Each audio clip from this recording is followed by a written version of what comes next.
The air smelled strongly of rotting leaves and moist ground. Shivers went down my spine as a frigid breeze slid through the decaying walls of the former Cranbrook Asylum, like a whisper from a forgotten cemetery. Along with 12 other courageous individuals, I had registered for the Ghosts of Cranbrook tour Halloween night. Abandoned for over half a century, Cranbrook had been allowed to decay after a fire believed to have killed many staff members and patients. The tragedy has established itself as among the most haunting sights in upstate New York. People murmured of wretched souls trapped behind its crumbling walls, their agonizing screams resounding throughout the deserted hallways. Silas, our guide, a thin guy with haunting eyes, carried a flickering lamp that created long dancing shadows on the overgrown asylum grass. "Now, folks," Silas rasped, his voice just heard over the wind, "Cranbrook has seen its share of sadness. Tonight we walk on holy territory. Stories engraved onto these very walls abound here. Stories of suffering, of craziness, of lives gone much too young." He opened the creaking iron gates, and we walked across the grounds. The only sound save our tense breathing was the crunch of dead leaves underfoot. Before us stood the institution, a skeleton shape against the harvest moon. Its windows gazed back at us like empty eyes. Not alone was a shudder running down my spine. From somewhere behind me I heard a frightened chuckle, rapidly absorbed by the stifling quiet. The air became substantially cooler as we arrived inside the main hall. Dust motes moved in the dim moonlight coming through the filthy windows. Mildew and something else, something somewhat metallic, stung at my nose. Silas guided us down dark hallways. Every chamber we entered seemed to be cooler than the next. He related tales of the patients who had formerly called Cranbrook home, a young lady driven insane by sorrow, a war veteran plagued by the spirits of his slain colleagues, a toddler who claimed to talk to the dead. I became more uncomfortable as he talked. Hearing about these catastrophes was one thing, however. To be here, in the precise spot they occurred, was something else completely. The margin separating tales from reality started to blur. Then it occurred.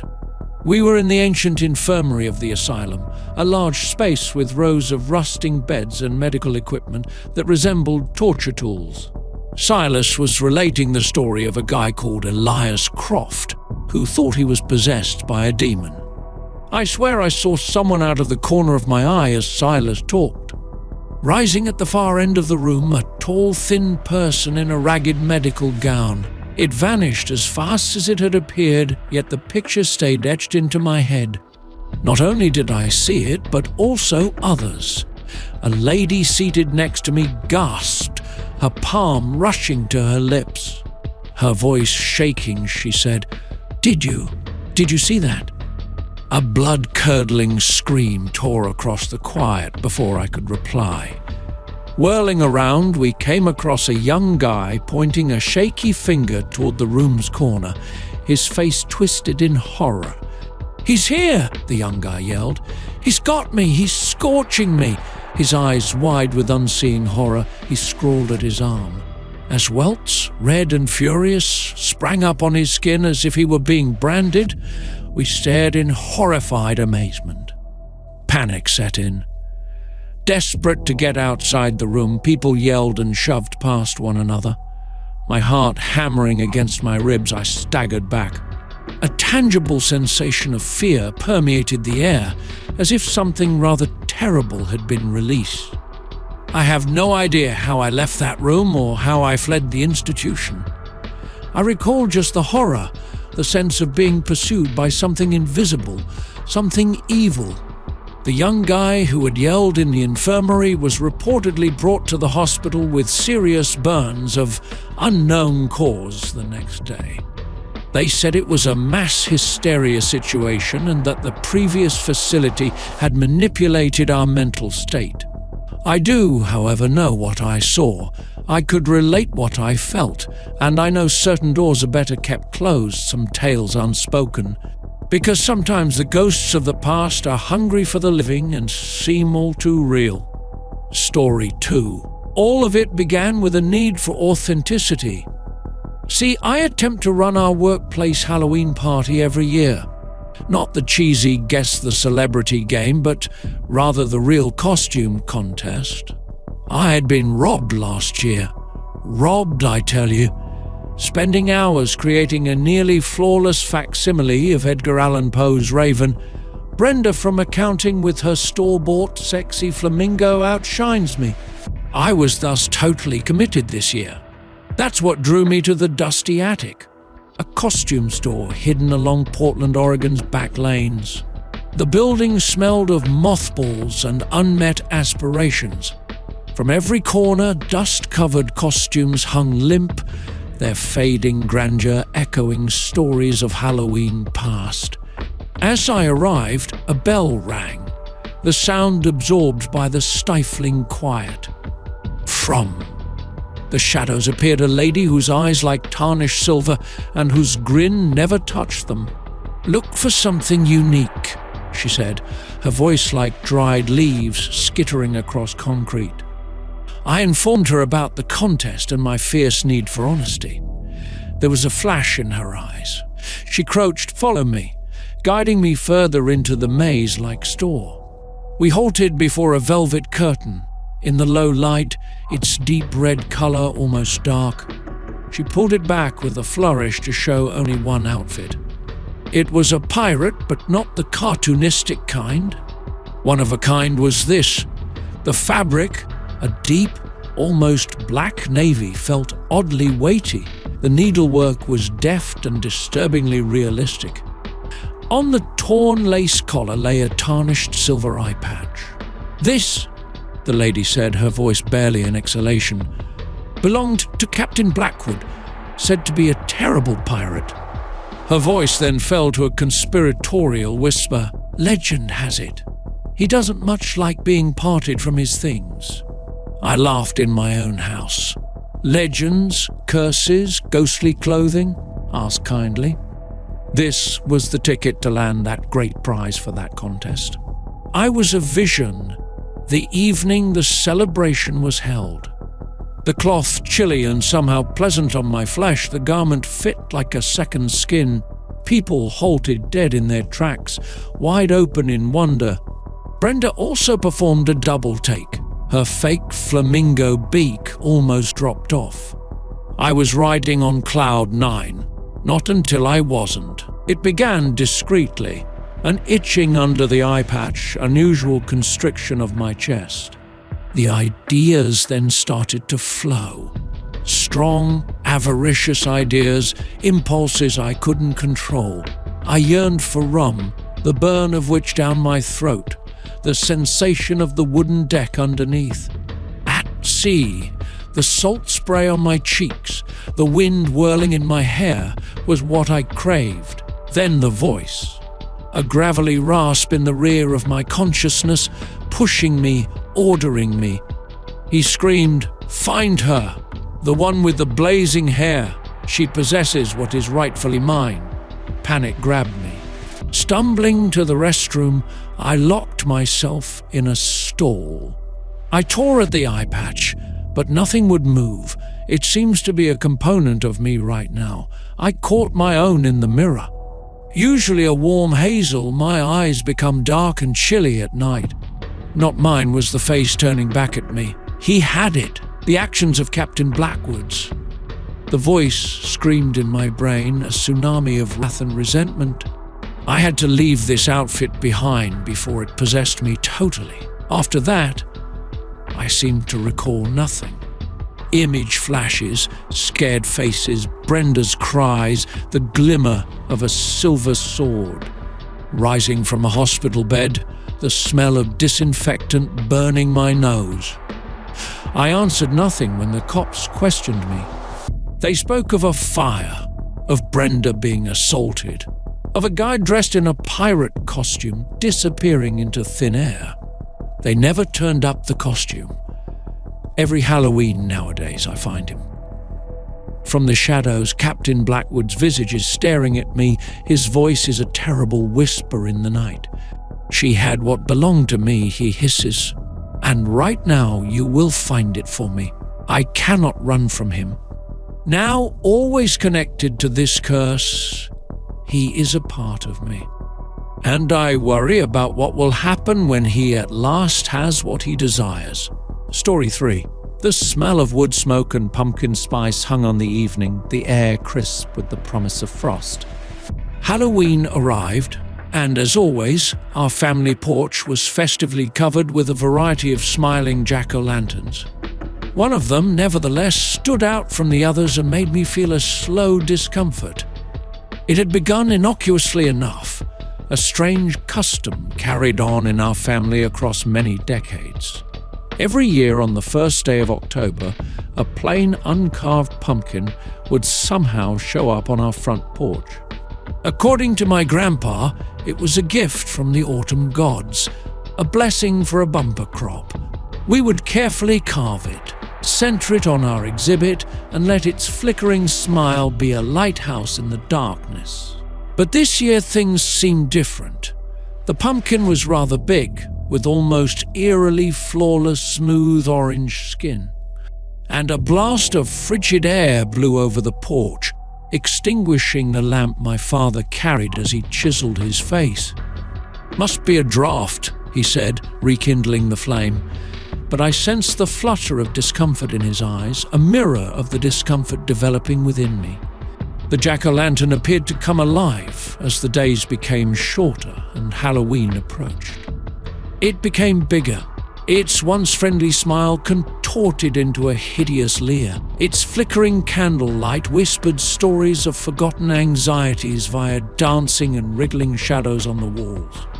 Then followed the murmurs.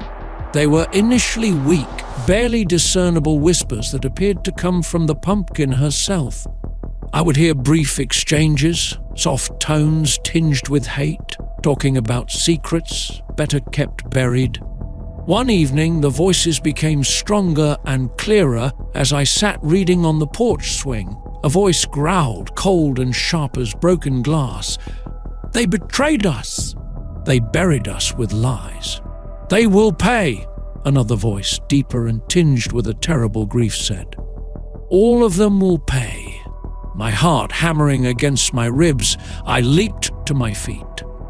The whispers stopped suddenly, leaving an uncomfortable quiet behind them. When I informed my parents about the voices, they discounted it as the result of too many ghost stories, an overactive imagination.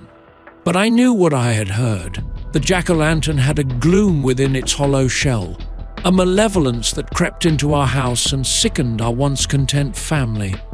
The whispers crept more often, more subtly into our talks, transforming our words against us. Driven by the whispers of the pumpkin, long-buried resentments erupted and turned sibling against sister, husband against wife. Suspicion and mistrust were driving apart my once loving family. Now shockingly enlarged, the jack-o'-lantern appeared to enjoy our suffering, its carved smile a cruel reminder of our disintegration. Halloween night, the murmurs peaked as the curtain between realms thinned, fluttered. The jack-o'-lantern glowed with a terrible glow, its carved eyes ablaze with evil joy. "It's time," a voice shouted, resonant with an old force. "Time for the truth to be revealed, for the debt to be paid in whole." The pumpkin broke apart, spewing a blinding light and a tsunami of raw, primitive terror that snatched my breath. Horrible as they erupted from the broken pumpkin, their bodies swirled like fog in the breeze. Given shape by the cursed jack-o'-lantern, they were the secrets, the lies, the hidden truths haunting our family for centuries. And they were here claiming their due. The very fabric of reality stretching and bending about us. The air buzzed with an incomprehensible force. My feet were anchored to the ground, my voice caught in my throat. I wanted to scream, "Flee!" That evening, the truth about the history of my family was exposed. Secrets flowed like blood on sacred land. And as the darkness enveloped us, I knew with terrible clarity that certain curses are supposed to be handed down, generation after generation, their hold increasing with every whispered secret, every flickering candlelight. Story 4. Last chance. Chicken out. Darcy's voice was mock seriously, her eyes shining with malicious joy in the flickering glare of the streetlights. I fired back, shoving her gently. You're the one who'll be clinging to me, scaredy cat. Actually, my heart was doing a furious drum solo against my ribcage. Standing in line for terror on 10th Street, Savannah, Georgia's most infamous haunted house experience, we were every October. This ancient Victorian home became a macabre playground of terror, every chamber painstakingly created scene of dread. The legends were based on tales. Claiming to have seen actual apparitions hiding among the performers, others claimed the home was really haunted. Of course, we dismissed it as smart marketing and too busy imaginations. Not too unusual final words, right? The line moved ahead, tense conversation and eager air thickening. It was our turn last. A thin man in a blood-splattered butcher's apron led us through the creaky front door with an unnervingly broad smile.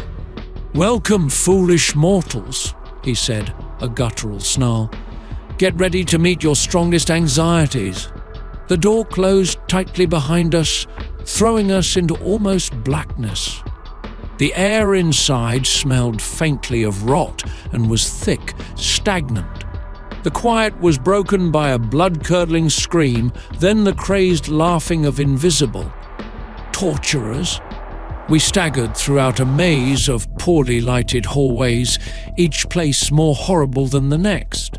Less than ghoulish creatures sprung from secret alcoves, their terrible screams ringing in our ears long after we had walked on. But something changed as the trip went on. The scares evolved in various ways, less dramatic, more visceral. One chamber, a phantom lady in a frayed bridal gown floated towards us, her eyes achingly genuine. In another, a big man with shackles rattling from his wrists charged toward us, clearly angry.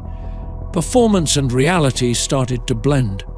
A chilly dread, a persistent sensation that something was badly wrong, sank into the bottom of my stomach. We arrived at the last room then. It was a nursery, only lighted by flickering nightlight. A rocking horse slowly swung in the corner, its empty eyes apparently tracking our every motion. And there was a lady near the cot. Her back was toward us, her long black hair falling down a frayed nightgown. She was humming quietly, a sad song that made me shudder. "Excuse me," Darcy said, her voice barely steady. "We're looking for the exit." The lady turned slowly and my blood flowed ice cold. Her eyes dark holes, her face was ashen. Her neck opened out in a huge hole, the flesh surrounding browned and rotting.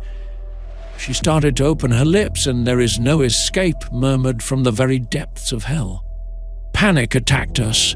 We staggered back, but the door had disappeared. The walls closing in appeared to cause the room to move and warp around us. The lady slid toward us, a cold, terrible fire blazing in her eyes. Her voice a hoarse whisper.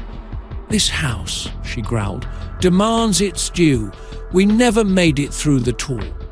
We happened across a secret hallway that brought us out into the cold night air in a moment of blind horror somehow. Running till our lungs ached and our legs screamed for relief, the terrible laughter of the house echoed in our ears. The corpses showed up the next day. 2 actors, brutally killed, their faces fixed in looks of pure dread. The cops decided it was a sad accident, an instance of method acting gone disastrous. But Darcy and I have the truth. It hasn't done with us yet. We stared into the darkness that night. With us on 10th Street, we carry the horror of terror, a sobering reminder that some doors are better kept closed, certain boundaries separating reality from dream left uncrossed. Story 5. Come October, Ashton, Massachusetts, usually had crisp air with a trace of wood smoke, but this year our little town was covered in a cold more than that of October. It began with murmurs, soft talks among the general store's aisles, apprehensive looks toward the ancient pumpkin patch on the outskirts of town. See, Ashton had a legendary quality. Those who had lived here long enough knew better than to tempt destiny. Some disregarded it as folklore, a terrifying tale to tell over bonfires. That was the Pumpkin King's myth. On Halloween night, they said he prowled the town, a tall man with a head like a jack-o'-lantern whose eyes burned flames in the darkness. He looked for homes bereft of the smiling, brilliant sentinels supposed to guard him off, ones that had not respected the old custom, homes with porches left naked. And those who broke with convention? Let us claim, therefore, that they learned their lesson the hard way. My buddies and I were also dubious. Typical teens, brilliant and full of youthful hubris. We laughed at our parents' warnings and wrote off the folklore as superstitious garbage. The Pumpkin King? Jasper, my closest buddy, had laughed, his voice tinged with contempt. Sounds like a bad horror movie's character. Yeah, Willow said, her eyes glittering with mischievous delight. Maybe he will take us on a hayride and give us sweets. We were hanging out at our normal location, the ancient deserted railroad lines winding over Ashton's center. The promise of misbehavior and the smell of rotting leaves permeated the air. What about testing this legend? I said, a surge of indignation running through me. We'll skip carving pumpkins this year. Could this so-called king visit us? Looked at one another. Jasper and Willow silently agreed. And our destiny was set just like that. Halloween night came under a terrible quiet. Whipped through the trees, the wind howled like a banshee, its naked limbs dragging at the starless heavens. Most of the homes on our block radiated the soft, welcoming light of jack-o'-lanterns, their carved faces flashing out at the night. But our home stayed adamantly dark, a lighthouse of rebellion in a sea of custom. We gathered inside, a combination of boldness and anxious expectation coursed through us. Hours passed, each clock tick accentuating the quiet. We heard it just as we were about to give up, to write it off as an old wives' tale, a deep, guttural scream coming from someplace else outdoors. Then it was accompanied by the clear sound of something heavy dragging over the ground. We looked at one another nervously. Our prior arrogance was like mist. Jasper approached the window and peered warily through the slats. His voice almost audible, he said, "There's something out there." Breath stopping in our throats, we gathered around him. Bathed in the terrible brilliance of the streetlights, a person stood in the center of the roadway. Its limbs were hideous, its motions jerky and unnatural. It was tall, absolutely towering. It then turned and fixed on our home. The head was a pumpkin, a hideous caricature of a face sculpted on its decaying surface. The eyes were ablaze with icy, ancient wrath. In frightened stillness, we watched as the man moved toward our home, then another, along with a low, evil laugh that sent chills down our spines. The dragging sound became louder. We started to panic. Our hearts hammering in our chests, we staggered back. This was neither a myth, not some weird narrative. Real this was, and it was approaching us. We never waited to find out what came next. Running into the darkness via the rear door, the eerie laughing of the Pumpkin King echoed behind us. We never mentioned that evening again. But I recall every Halloween when the weather becomes chilly and wood smoke permeates the atmosphere. I recall the tale of the Pumpkin King in the evening. Our hubbub almost cost us everything. And every Halloween, without fail, I make sure my porch is lit with the cozy, welcoming light of a jack-o'-lantern, a quiet appeal for pardon to the old spirit haunting Ashton's shadows. Story 6. From its vacuum tubes, the ancient Zenith radio hummed to life, a warm, golden light. It was a remnant from a bygone age, a constant in my grandfather's study that has gathered neglect since his death.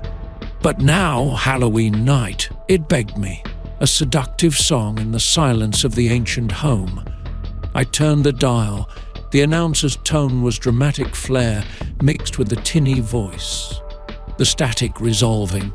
Welcome, my listeners, to a night of thrills and chills, of crypt stories and whispers from beyond the dead. On WXXI, Halloween night is here. Tonight we're presenting a unique presentation live from the eerie heart of Arkham County. County of Kent. The very term made me shudder down my back. It was a site rich in tradition, a tapestry of half-forgotten tragedies and whispered stories. Stories about Arkham used to be told to me by my grandpa once. That kept me awake at night and caused my hair to stand on end and kept me alert for something that went bump in the dark. The speaker went on, his voice falling to a conspiratorial whisper. Tonight we have asked local historians, storytellers, and paranormal investigators to present their most spine-tingling tales. But be advised, dear listeners, certain tales have a means of transcending the broadcast frequencies. I laughed, dismissing it as theatrical absurdity. Still, I felt a tingle of discomfort, a sensation of doom draped over me like a veil. The first narrative was a terrifying description of a haunted bridge in which a ghostly hitchhiker sought passage from naive motorists. The house's lights flickering as the storyteller recounted the phantom's terrible face sent the room briefly black. Then arose a story of a cursed ancient mirror, said to reflect the worst wishes of the spectator, thus transforming their soul into hideous reflections. I believe I saw a brief movement in the mirror of the old grandfather clock, a flutter of something dark and ravenous. A chilly air chilled me to the bone. Every narrative blurred the distinction between fiction and reality. The voice of the announcer became almost mesmerizing, his words creating a tapestry of anxiety that caught my awareness. The last story arrived then. The announcer said, "And now, dear listeners," his voice thick with expectancy, "we have a special treat for you." Renowned paranormal investigator Dr. Silas Blackwood led a live EVP session broadcast straight from the Blackwood Sanatorium. Abandoned since a fire claimed the lives of its staff members and patients on this same night. 50 years ago. The Blackwood Sanatorium. My blood froze. The same facility my grandpa had warned me about, the one he believed was a portal to something sinister and old. The air was silent but for soft murmurs and detached voices. Then a raw, primal scream, blood-curdling scream tore through the speakers, then a terrible quiet. Now tense and tinged with terror, the announcer's voice pierced through the stillness. "Dr. Blackwood? Are you Dr. Blackwood here? Whose is happening?" Restlessness. Then a deep guttural scream from the radio shudders my spine. The home darkened when the lights went off. I stumbled for my phone, its weak illumination barely cutting through the stifling blackness. And I heard it at that point, like claws on wood, a steady, methodical scratching at the front door. My breath seized in my throat as my heart hammered against my ribcage. Every impulse screaming at me to hide drove me toward the door. I could see him peering through the peephole. A tall, thin person covered in shadows, a cloak of stillness hides their face. Standing on my doorstep, its hand lifted as if calling me nearer. It then spoke, chills down my spine when its voice, a warped echo of the announcer's, rushed through the door. Oh, shouldn't have listened. I staggered back, blood turning to ice. The rubbing became louder and more forceful. And suddenly the door cracked deafeningly, allowing the blackness to flood me. Story 7. Mrs. Hathaway's antique store's air always smelled the same, a weird mix of dust, beeswattles, and memories lost. It was my haven, where amid the chipped-through porcelain dolls and rusted silver time seemed to stop. There, I spent several hours reading over old books and marveling at treasures from bygone ages.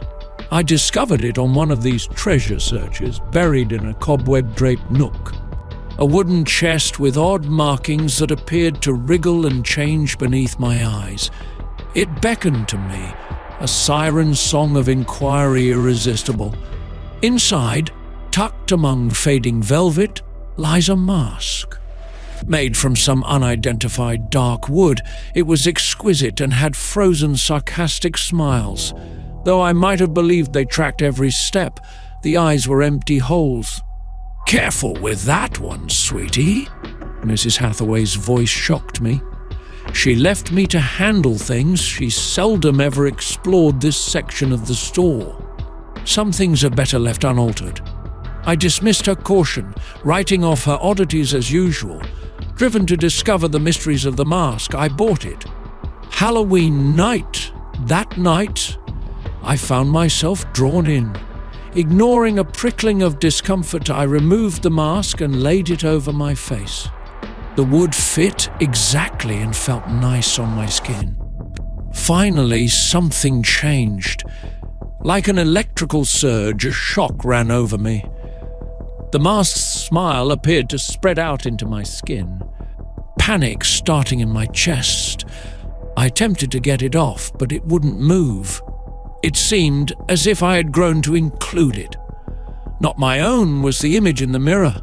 The mask's eyes gleamed with a terrible vitality, the sarcastic smile becoming dark. And the voice, a deep, guttural rasp that seemed to come from the very core of my being. "Finally," it snarled, chills down my spine. Free. Days became weeks, the mask always there on my face.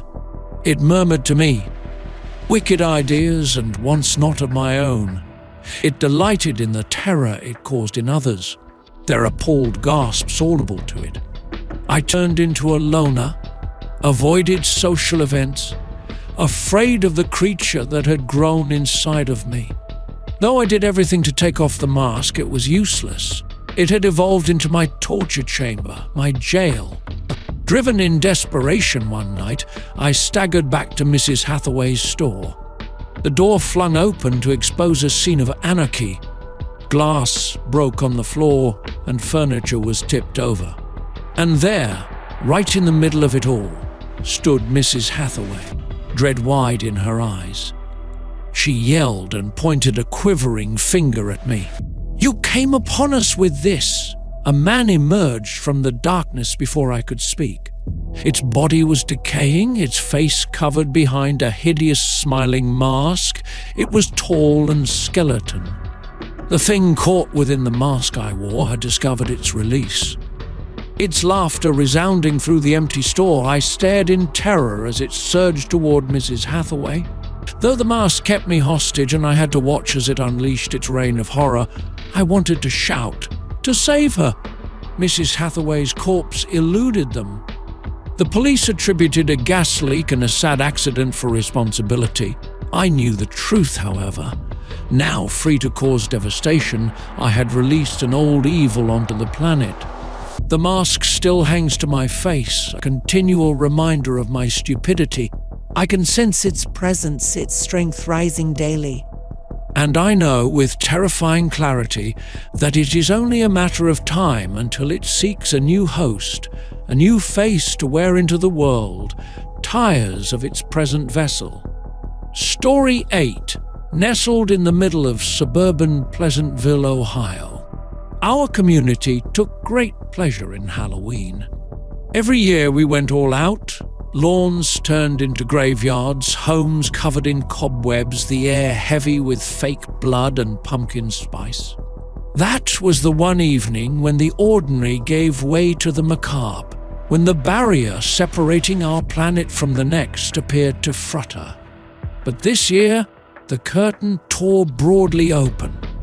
It began softly, shadows that appeared to writhe and twist at the edge of our view, a cold in the air that persisted even under the warmth of the porch lights.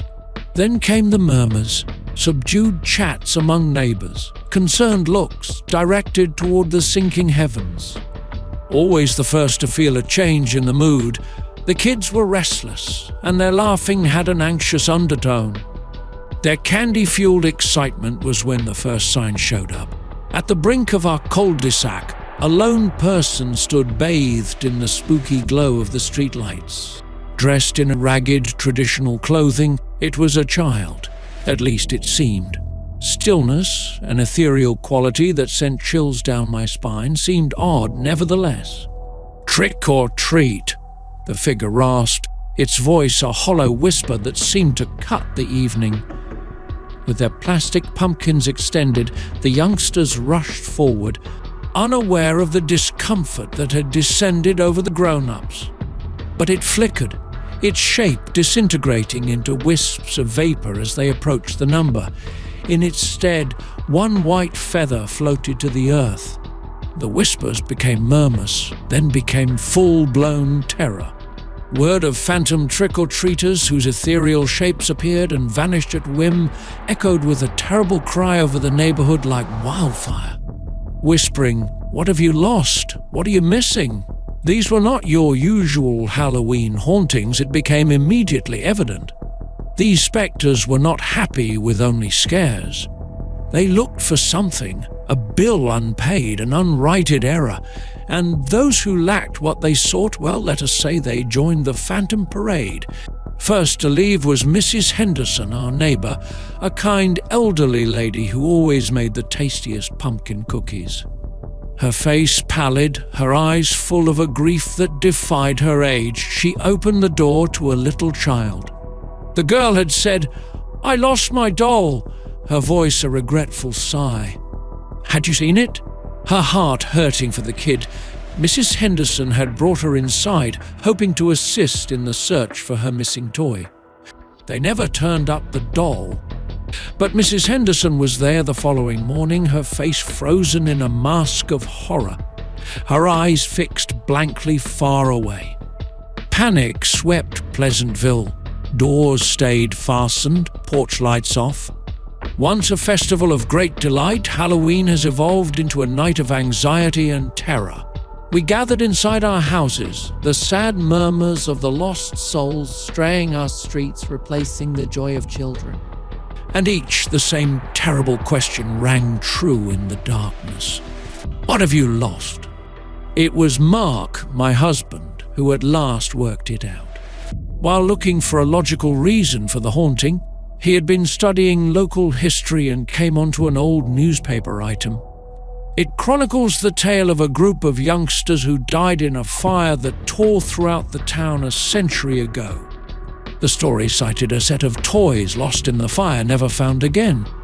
Equipped with a variety of vintage toys we had acquired from antique stores and attics, that evening we headed into the night. Everywhere were the phantom beings, their shapes shimmering beneath the lamps, their voices a symphony of grief. We went to each one with a gift and a quiet call to peace. Some embraced our presence. Their figures vanished into the evening, their words replaced by a thanksgiving sigh.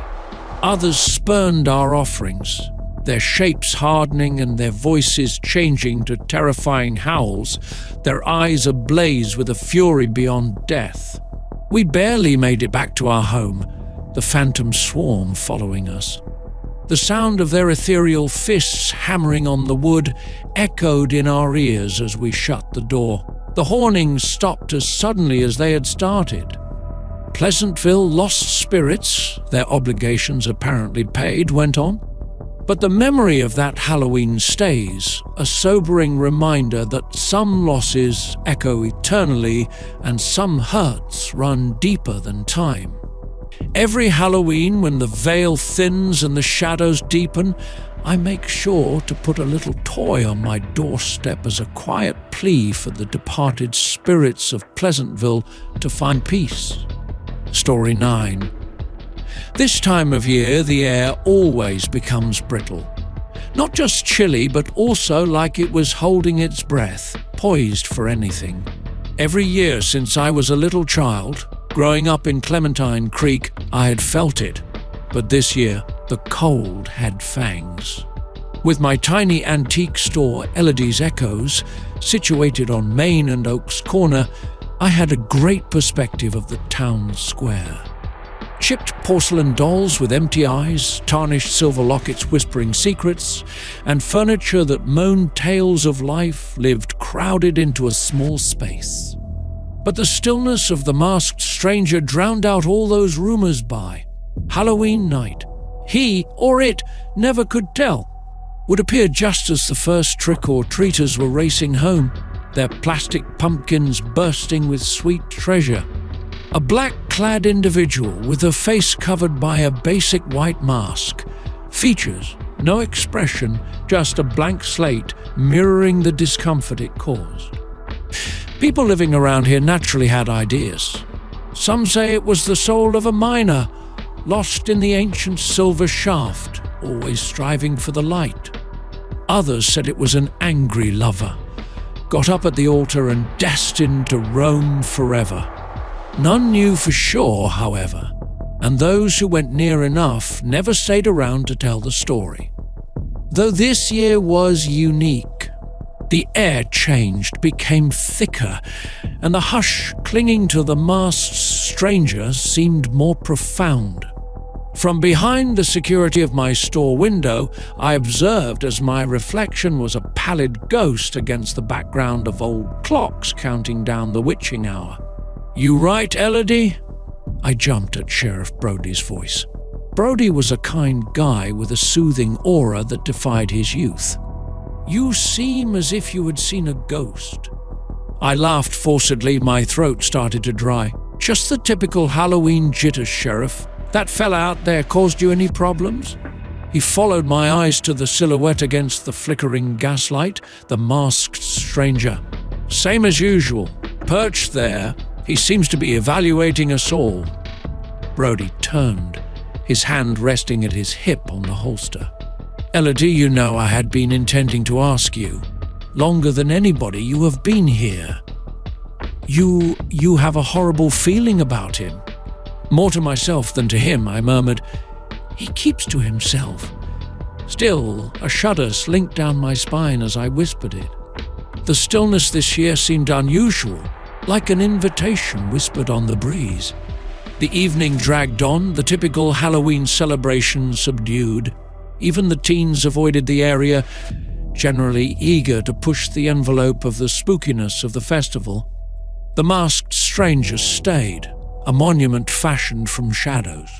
Then a man emerged from the shadows of the apothecary across the plaza, just as the first hints of dawn painted the sky a bruised purple. Young Jeremy Harper was a pleasant child, albeit sometimes too inquisitive for his own benefit. "He's going to talk to it," Brody said, his palm squeezing his holster. Though the words seemed to stop in my throat, I wanted to shout, telling Jeremy to keep back. As he went toward the masked stranger, I stared, my heart a furious pounding in my breast. "Excuse me," Jeremy's weak, reedy voice sliced over the quiet. "I wanted to ask just now." The darkness sucked his words into it. The masked stranger did not move, or even seem to notice Jeremy's presence. Then it lifted its hand gently. The motion was basic, almost reluctant. But a collective gasp went over the handful of us, still observing, when the gloved fingers stroked the white mask. The mask began to move. It twisted, as if someone were pressing from underneath, stretching the blank canvas into a hideous caricature of a grin. Jeremy staggered back and started to cough. It was too late as he turned to sprint. The masked stranger rushed with a speed that contradicted its stillness, its gloved hand darting out to vice-like clutch Jeremy's arm. "Bridie!" My voice at last broke loose as I yelled. Already running across the plaza, the sheriff was pulling his handgun. I knew it was useless, even as he begged for the figure to halt. Jeremy was dragged into the courthouse's shadow by the masked stranger, the darkness engulfing both of us entirely.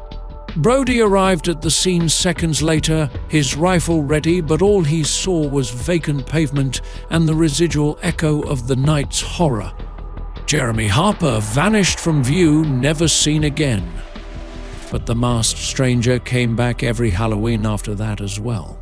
Silent, alert, standing in the same place. Its blank mask a sobering reminder of the gloom hiding under the surface of our little town. And me also. I still manage my store and still experience brittle air every October. On Halloween night, however, I keep my doors tightly closed. The quiet echoes Jeremy's scream hauntingly. Certain silence is better left unbroken, certain riddles are best left unexplained. Story 10. Halloween brought a new sort of charm to Salem, Oregon, which hummed with... It was not the customary magic of costumed revelers and glowing jack-o'-lanterns. Something deeper, something that murmured on the breeze and disappeared into the darkness of the ancient witch town. It showed up, innocuously enough, as Halloween sweets. They were known as eclipse drops. Black slick packaging with a silver crescent moon promised a taste of forbidden delight. Flying off the shelves of every retailer faster than they could replenish, they were the buzz of the town. Mrs. Caldwell, my generally wary neighbor who insisted on handmade caramel apples, gave in to the appeal. "Have you experimented with these, Bethany?" Her voice unusually light, she had questioned while clutching a bag of the obsidian treats. The grocery store was virtually sold out. I'd taken one, the black candy shockingly weighty in my palm. It tasted peculiar, not bad, but unlike anything I had ever known. A flash of sugar, then a residual bitterness clinging to the rear of my throat. It became compulsive. The dreams began to gently surface. Dark beings lurking at the periphery of my view, fleeting sights, murmurs vanished upon awakening. But driven by my ravenous need for the eclipse drops, the dreams got more vivid and more horrible as the days went by. I wasn't isolated. Whispers of disruptive visions and restless nights abound around the community. Young children woke up screaming. Their parents were unable to calm them.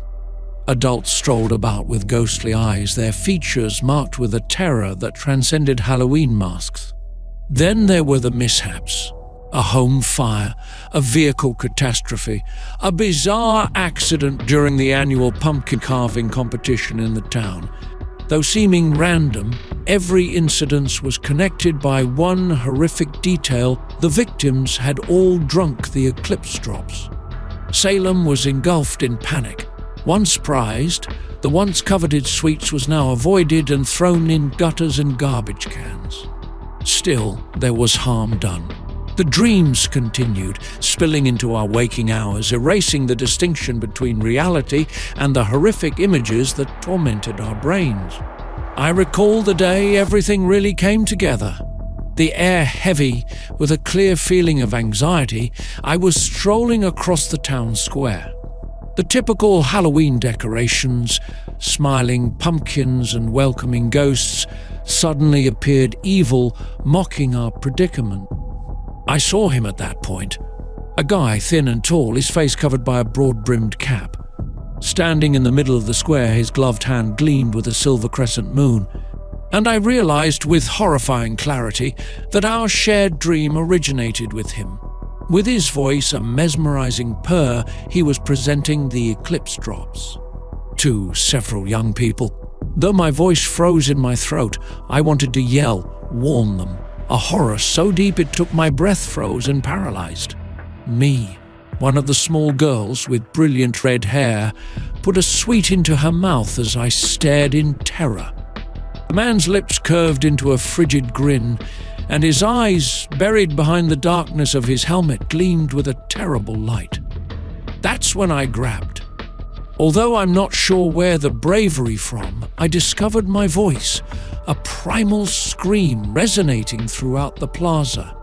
The guy turned, his eyes locked with mine, and at that moment I sensed the truth mirrored in them, a darkness so deep, so old, it froze me to my very soul. He ran, vanishing into the throng faster than he had shown. Startled by my eruption, the kids fled. Though I never saw the guy with the silver crescent moon again, his memory persisted in the nightmares that still tormented our community. The eclipse drops disappeared off the shelf faster than they had first shown, their source unknown. Though life in Salem gradually resumed, the event had a lasting effect. We discovered, in the most horrific manner possible, that certain pleasures come at too great a cost, and some goodies are better left uneatable. And I shiver every Halloween when the weather becomes chilly and the smell of candy corn permeates the air. Remember the guy with the silver crescent moon? Deep down, I know some curses are never really broken. Certain sins stay in the shadows, waiting for the proper occasion to arise. Story 11. Not a ghost hunter. I am Carter Hayes, a journalist. Thus, inevitably, I was standing in the great, crumbling beauty of the old Starlight Ballroom, prepared to go to a Halloween masquerade event with a claimed ghostly twist. Back in the roaming 20s, Ashtonville's social life revolved around the Starlight, where champagne flowed like water and flappergowns whirled. Now it was a relic, its once glistening dance floor buried in dust, its chandeliers covered in cobwebs. The smell of moist wood and lost memories permeated the air, a strong mix that did not help much to allay my doubts. "You certainly know about this, Carter." Ben, my photographer, an anxious college student, shook his camera. "I heard the site is crawling with spirits." "Spirits of boredom, maybe," I said, looking around the room. Though I was cynical, I had to say the organizers had done a good job decorating the space. The water-stained walls were hidden behind opaque curtains, flickering lights created swirling shadows, and a live band performed an unexpectedly lively jazz piece. Under the fading grandeur of the ballroom, guests blended behind elaborate masks. All contributing to the weird, otherworldly mood were flappers and gangsters, vampires and witches. I noticed her just as I was about to have a drink, something powerful to fight the increasing wetness. She stood by the great fireplace alone, a vision in a glittering silver gown with a mask covering the top half of her face. But it was her eyes, big and brilliant, full of a grief that seemed to reverberate throughout the years. "Who's that?" asked. I requested Ben to take some quick pictures of the enigmatic man. Shrugs and peered through his camera lens. "Unknown concept. She seems nonetheless to have sprung from a Fitzgerald book." My customary pessimism was overcome by a curiosity that drew me toward her. Making my way through the throng, I saw something unusual. As I passed, the other visitors, who were so vibrant and chatty moments ago, seemed to stop, their motions rigid and artificial, as like they were observing me. I dismissed the discomfort and went to meet the silver-clad lady. "You're definitely dressed for the occasion," I remarked, attempting to sound delicate even with my voice suddenly dry. Her eyes widened somewhat as she looked toward me. "And you are?" Her voice was gentle, musical, with a trace of an accent I cannot really identify. I said, "Carter Hayes," reaching out with my hand. She paused for a bit, then put her gloved hand in mine. Like touching ice, it was frigid, shockingly so. The band started a waltz before I could respond. As if on cue, the other visitors coupled off and started dancing. Their motions were flowing and elegant, their former rigidity gone. "May I have this dance?" asked, startled by the instant shaking in my own voice. I asked. She nodded, never taking her eyes off mine. I kept sensing something was awry as we slid across the dance floor. The other dancers vanished into a blur, their faces buried beneath their masks, their identities forgotten in the whirl around waltz. The music appeared to expand, becoming all-encompassing. This place. I started, but she quieted me with a soft arm touch. She said, "Don't speak," her voice almost heard over the music. "Exactly. Dance." And so we danced, endlessly while the hours dissolved like candle wax. Once cold and dead, the ballroom appeared to throb with an unusual vitality, a current between us linking us in a manner I could not comprehend. The music ceased then, as abruptly as it started. The other dancers halted, their faces fixed in hideous grins and their limbs stiff. With a great anguish in her eyes, the lady in silver moved back. She said, "It's time," softly. "Time for what?" My heart hammering in my chest, I asked. She pointed to a ballroom corner where one flashlight lit a dusty gramophone. The music came from this, but nobody was running it or keeping a record playing. I watched as a person emerged next to the phonograph. A guy in a tuxedo, his face hidden by a domino mask, staring at the lady in silver with a look of desire and hopelessness. With my voice just a whisper, "He's waiting for you." She nodded, tears flashing in her eyes. "He has been waiting a very long time." She turned to me and reached with her gloved hand to stroke my face. "Thank you," she said in a whisper. "You helped me remember." She was gone then, vanishing into the darkness like a puff of smoke. Released from their stupor, the other dancers continued their celebration, unaware of the ghostly meeting that had just happened. I remained there for some time, the memory of her touch remaining on my skin and the waltz still echoing in my ears. Later, I would discover the sad tale of the Starlight Ballroom, of the young lovers slain on its dance floor, their love story interrupted by a jealous competitor. But one thing was clear that night as I watched the masked revelers dance under the last magnificence of the ballroom. Some tales, some dances transcend the limits of life and death. Story 12. Our infatuation with the old Victorian mansion at the end of Sycamore Lane in Charleston, South Carolina, had always been morbid. Encircled by weathered trees and whispers of a troubled history, it provided an ideal backdrop for an evening of Halloween dares. As a bunch of high school seniors, we were inebriated with cheap cider and adolescent narcissism, so we decided to risk everything by holding a séance. "This is ridiculous," Amelia said, her voice barely audible in the quiet home. In the soft moonlight that seeped through the dirty windows, dust motes twirled and formed lengthy, unsettling shadows across the room. "Relax, Amy," Jackson said with a mischievous grin, lighting a circle of candles we had found in his aunt's pantry. "Let it be. It's just for fun. By the way, you were the one who said that you had dreamt about the spectre of Old Man Blackwood." Although Amelia murmured a denial, the anxious flutter in her eyes revealed her narcissism. Her cheeks became red. Everyone here had heard the legend. Old Man Blackwood had committed himself in these same halls, possessed by an insanity-inducing rage at the premature death of his loving wife. They said that even after death, his soul continued to yearn for the one he had left behind. A shot glass and an old pizza box formed our improvised Ouija board, which we used to sit in a circle on the dirt floor. The atmosphere became dreary as our own anxious heartbeats shattered the stillness. "Is anyone there?" As I requested, my voice just above a whisper, my fingers delicately resting on the shot glass that was flipped upside down.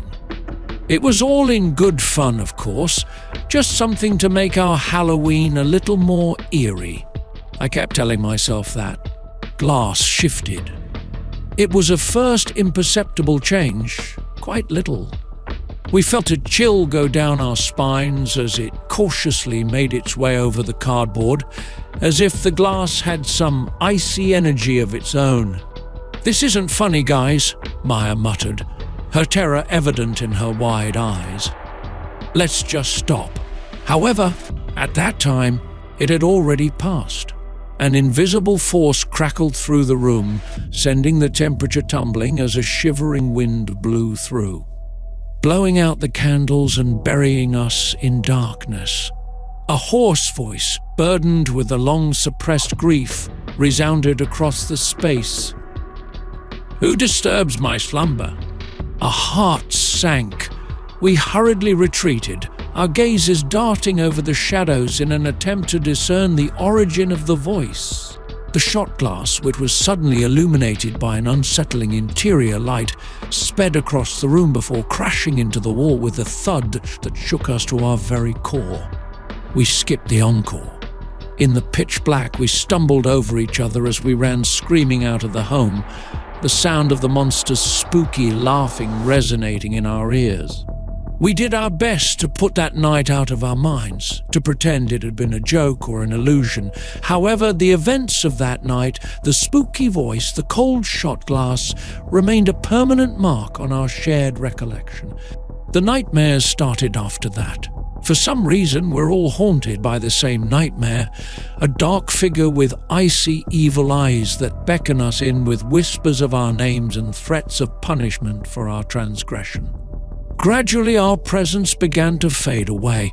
His vehicle was discovered abandoned on the outskirts of town, and Jackson, the first to fall victim to the curse, went missing without a trace. Finally, Maya's lifeless corpse was found adrift in the muddy Ashley River, her laughter stifled for all time. As the only two of us who managed to survive that terrible night, Amelia and I were overcome with shame and fear.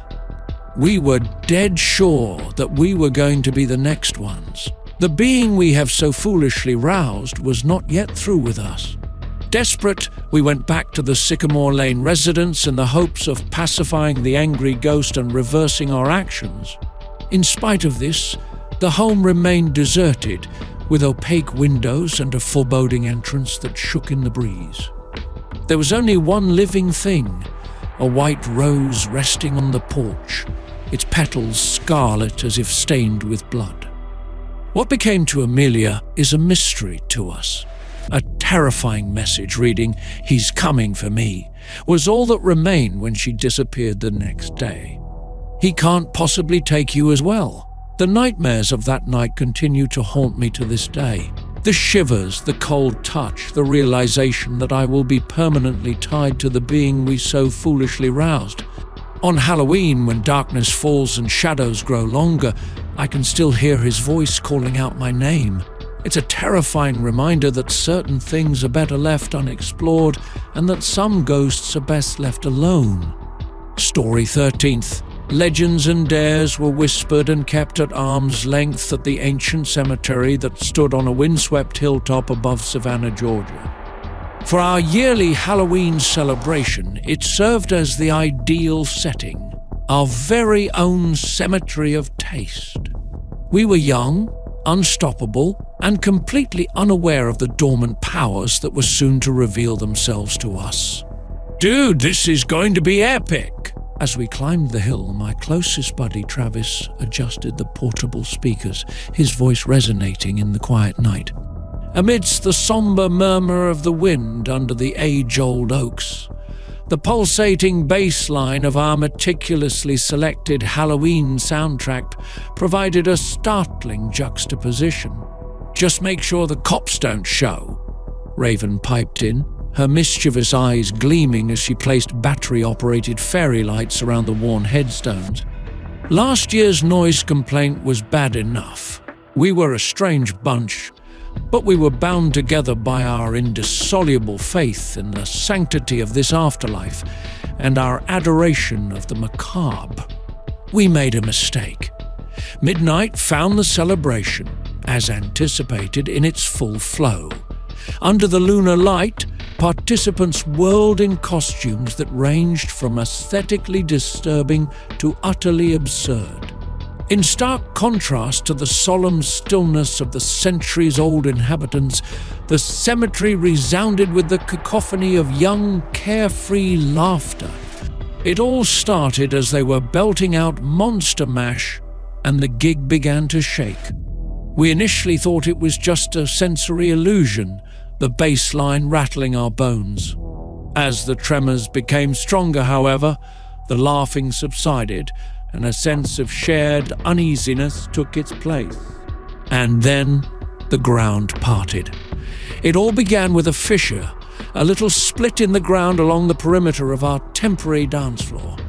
Then, as if rumbling from deep under the ground, it opened out to show a chasm lit up by an alien phosphorescent light. It was over. The giggling stopped. Standing still, our expressions ranging from wonder to horror, we watched as people started to make their way out of the abyss. They were more than just the skeleton figures of our nightmares. Their shapes morphed and swirled, their eyes blazing with a long-lost supernatural need, and these entities were shadowy and luminous. What drew them to us was not only our music, but also our laughing and energy. Our hearts sank. Our elaborate costumes snagged on grave markers as we dispersed, and the darkness absorbed our cries. As they moved fluidly and elegantly across the cemetery, the monster's laughter echoed through the night, providing a chilling contrast to our fear. In my memory, I am sprinting with my lungs aching and my heart hammering against my ribs like a suffocated bird. I could feel my companions' horror in the dark as I heard their shouts from behind me. I dragged myself out of the cemetery, my clothing ripped and my body shaking from dread and weariness, but I don't remember how long I ran. I turned around to see the cemetery, but it was completely black, with only the melancholy sound of the wind to break the silence. Travis and Raven were never located. The authorities finally dropped the inquiry after writing off their disappearance as an elaborate Halloween hoax. I was aware of the reality, however. In those unearthly eyes, I had seen the ravenous pleasure they derived from our fear.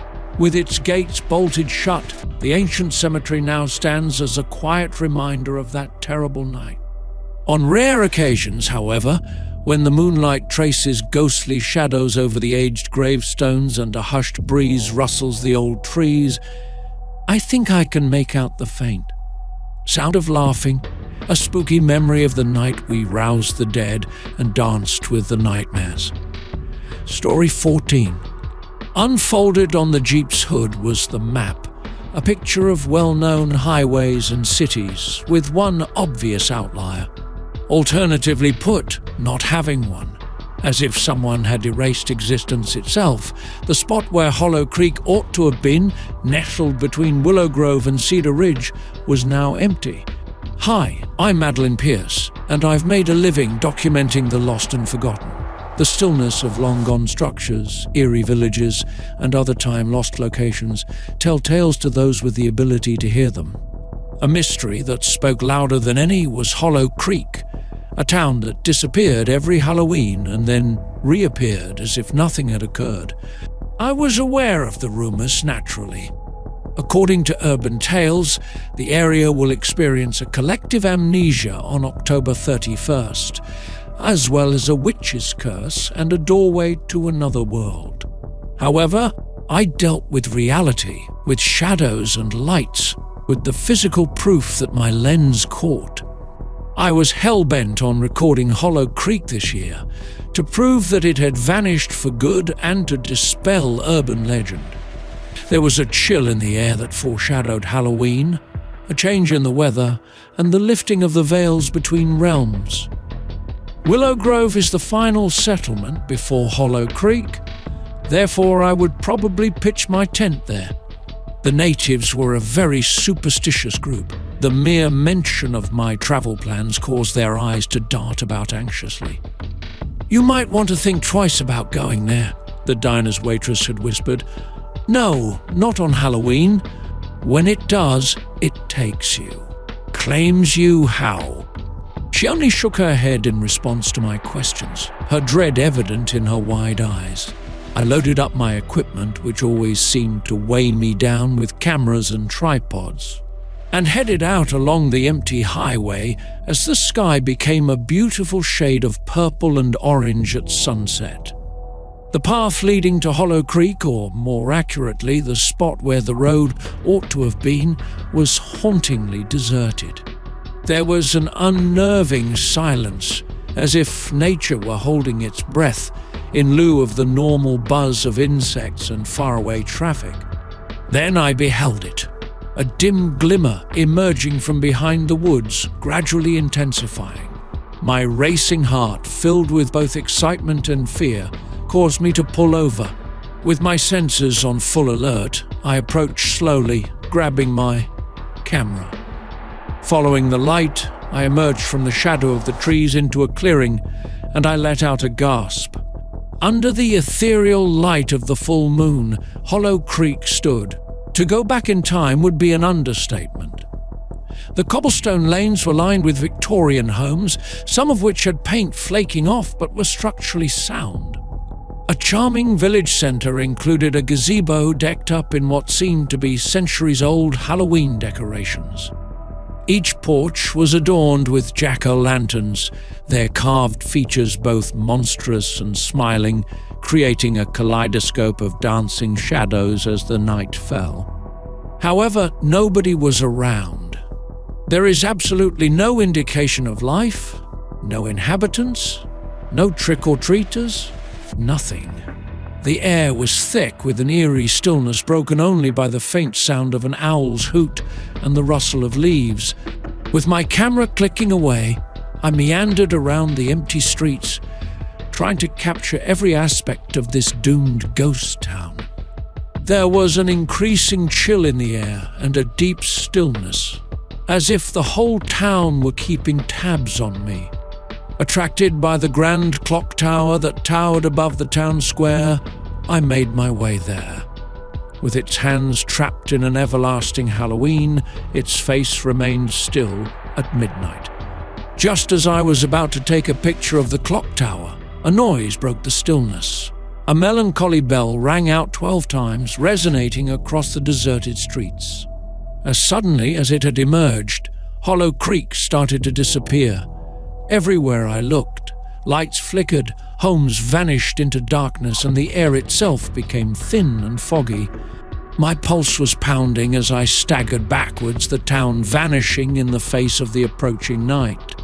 For what seemed like an eternity, I stood there in the ear-splitting stillness, with only the photos I had taken and the lingering cold in the air to attest to Hollow Creek's presence. From the comfort of my Jeep, I perused the images, each one capturing a moment in time when a location existed just in the ephemeral realm where myth and reality intertwined. Instead of Hollow Creek's empty expanse taunting me, the map remained open on the hood. Now I had the answers, or at least I knew that Hollow Creek did in fact exist, however briefly. I understood that some mysteries were better left unexplained and that other locations were best left untouched. As I drove away, the recollection of the tolling bell ringing in my thoughts. Hollow Creek may have resurfaced with the dawn its inhabitants, oblivious, but the haunting allure of that spectral village, a Halloween gone by, a location lost and rediscovered in the span of a moment, will be etched in my mind. Story 15. The cold fall air was mixed with the delightful aroma of cotton candy and popcorn, creating an electric atmosphere of expectation. Elevated by sugar rushes and the excitement of Halloween night, the Harmony Creek Harvest Moon Festival erupted into electrifying energy. The majority of my time as a stagehand extraordinaire was spent chasing after props and avoiding overly excited kids in dubious costumes. Even my cynical interest was captivated by tonight's major attraction. They referred to him as Magus Rex. The performer had piercing eyes and a voice like velvet thunder. Clutches about his true magic and seemingly impossible exploits attracted audiences bigger than those at a county fair pie-eating contest, making him the festival's talk of the town. Whispering my colleague's stagehand Darcy said, "You think he's the real deal?" Her wide eyes betrayed a combination of awe and dread. As I adjusted her synthetic spiderweb for the umpteenth time, I shrugged. "Darce, it's all smoke and mirrors. Everything is only a mirage." Nevertheless, a chill ran down my back as I spoke the words. Unlike your run-of-the-mill carnival barker, Megas Rex had an air of authority. What a show he put on. Doves seemed to fall out of his hats, he could make things disappear, and he appeared to float a few feet above the earth. The audience went wild, sending shockwaves around the festival grounds in the form of gasps and ovations. Then the very last act arrived. "A limited-time opportunity is my last act," Megas Rex thundered, his voice accentuated by the crackling speakers. "Imagine the possibility of having your heart's dream fulfilled." The audience became silent as he raised a hand. A little, elaborate container with an engraved surface bearing mysterious characters was resting in his hand. "This box," he whispered conspiratorially, continuing, "contains the power to make your dreams a reality. Caution, there is a cost associated with magic." He pulled a card out of the deck and held it up. "Write your heart's desire on this card, drop it in the box, and it shall be yours." The audience sent out an audible gasp. Optimism and desperation shone in the eyes of the people as they rushed forward. Unexpectedly, Darcy firmly grasped my arm. "Did you notice that, Bethany?" He appeared out of nowhere with a $20 note. In an effort to keep up appearances of skepticism, I shook my head. "You're being tricked, Darce. Quite the deceptive ploy." I was first skeptical, but my belief grew as the night progressed and the wishes began to come true. A little kid, confined to a wheelchair, longed to be mobile once again. After what seemed like an eternity, he finally got to his feet, his expression a blend of astonishment and delight. It was the desire of a striving artist to be acknowledged. Art buyers were vying for his works the next day, and he was the talk of the town. However, it felt like night fell over Harmony Creek with every request that was fulfilled. Even if he could walk again, the once haunted youngster with the haunted eyes withdrew. With each stroke of the brush, the artist's previously vibrant personality faded as he grew engrossed in his job. With her face pallid and her eyes red-rimmed, I saw Darcy huddled backstage one night. She screeched, "Bethany, I messed up," her voice quivering. "I made a wish." Despite the horrifying repercussions, her quest for the attention of the school's most popular lad had come true. His love for her was so heavy that it threatened to suffocate her. He was possessive and obsessed with her. She said, "We have to stop him. Megas Rex, he's not who he seems." With my pulse racing, I sneaked inside Megas Rex's tent that night. A dim, unsettling glow emanated from the elaborate container as it rested on a table. A silky voice interrupted me just as I was about to grab it. "Curious, aren't you, Bethany?" Hidden in the darkness, Megas Rex's eyes gleamed with an otherworldly brilliance. "It's all a game, isn't it?" My voice quivered as I spoke, trying my hardest to come off as courageous. "You grant wishes, but at a terrible cost." His shivering laugh reverberated throughout the tent. "Every agreement comes with conditions, Bethany. The small print should have been read by them." He pointed at the container. "Look, I dare you. Discover the real price of your wants." My fingers lingered over the package as I hesitated. Fear and curiosity fought tooth and nail, but ultimately the want to know and comprehend triumphed. I removed the cover. Absolutely nothing was in the container. However, when I gazed into its depths, I noticed them. The people whose wishes had been granted had contorted expressions of anguish and shame, and their eyes begged for mercy. With my stomach in knots, I slammed the lid shut. "Their souls," I said in a harsh, raspy voice. "You're taking their souls." A vicious, victorious grin spread over Magus Rex's face. "Bethany, I am not taking, buying and selling. They get their desires while I'm provided with my necessities." He drew nearer, his gaze fixed on me. "Bethany, tell me what you want. Would you be ready to pay that amount?" The reverberation of his words caused me to stagger backwards. At that price, I had no interest in his wizardry or having any wishes fulfilled. As the cries of the doomed resounded in my ears, I ran out from the tent. No one could find Magus Rex the next morning. He had mysteriously disappeared. As if unconscious to the shadow that had fallen over their tiny world, the event went on as planned. I was aware of the reality, however. I had seen the dreadful price of unbridled desire, the price of magic. Once a contract was struck, it couldn't be undone, and I understood it. Story 16.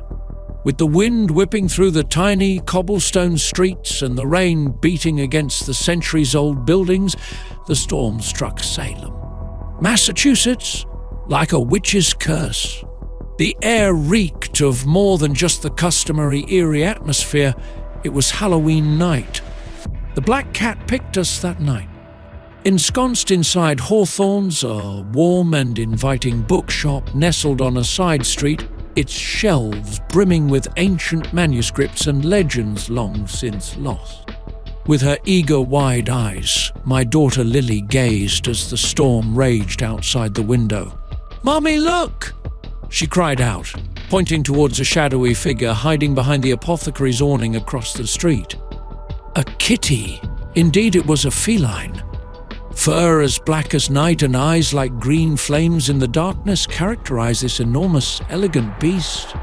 I felt a chill go down my back. Just by looking into those eyes, there was an unsettling intelligence there. The feline stood up, stared at us intently, and started to cross the street, its movements elegant and flowing, as if it sensed our presence. The rain didn't appear to bother it in the slightest. With a look of pure joy on her face, Lily pleaded for it to come in. "Would you mind if we kept it, Mummy? Weather-wise, it's chilly and rainy." Took some time for me to decide. Despite my lack of superstition, I found myself captivated and scared by this creature's otherworldly vibe. However, my determination was shattered by Lily's imploring gaze and the cat's pathetic cries as they approached the door. The cat followed our lead inside with an unexpected vigor, its green eyes fixed on my daughter the whole time. As we patted dry its wet fur, the black coat glistened like polished obsidian in the cozy bookshop light. After Lily pampered the cat, which she named Midnight, the feline's response was a series of purrs that shook the flooring. After that, Midnight followed Lily with an unfaltering devotion that verged on obsession, becoming our shadow. It would remain still for what seemed like hours, its green eyes locked onto her face as she slept, its black shape barely discernible against the deep wood of the bedpost. I initially thought it was just a sign of love from a cat, but a nagging anxiety began to take hold of me as the days progressed into weeks. Midnight's actions were more than just protective. It seemed to be protecting her from an invisible danger that only it could detect. When I saw how the cat reacted to certain individuals, my anxiety level grew. A low growl, a hissing warning that sent shivers down my spine, was used to deal with strangers, especially guys with a certain gloom in their gaze. Ignoring the cat's warnings, Lily continued to dwell in blissful ignorance of the peril that threatened our life. The fire-filled night followed. It all began with a little orange glow from the bakery across the street. But it only took a matter of minutes for the wind and the ancient town's dry wooden buildings to fan the flames into an inferno. The fire engines rushed to the scene, their sirens blaring, but the rescue effort was futile. The bakery was already in the path of the fire, which was devouring other structures, including our apartment complex. Anxiety gripped me. As I lifted Lily from her bed, her frightened face and little arms clung to my neck. I knew we were in trouble when we staggered into the smoke-filled corridor and saw that a wall of flames obstructed our escape path. Then I beheld midnight. The green eyes of the black cat were as intense as human fire, and the flickering flames lighted up its fur as it stood on the brink of the inferno. The sound it made was so intense and urgent, a piercing shriek, that it drowned out the rumble of the fire and the shouts of the terrified inhabitants. Later on, it accomplished something really remarkable. Then it jumped into the fire. The sight of its charred body vanishing into the flames horrified me. In the blink of an eye, however, it was back, charging at us with a little sobbing bundle clenched in its teeth. Lily would not go to sleep without her beloved doll. I failed to notice its absence in the mayhem. Get out of there. Midnight, its fur burned and its body shaking from weariness, had found a way out of the fire and saved the doll, guiding us to a secret stairway I had no idea existed. Fear not, because we managed to escape the inferno unscathed. After fulfilling its mission, midnight melted back into the ancient town's shadows that night. It remained a mystery to me.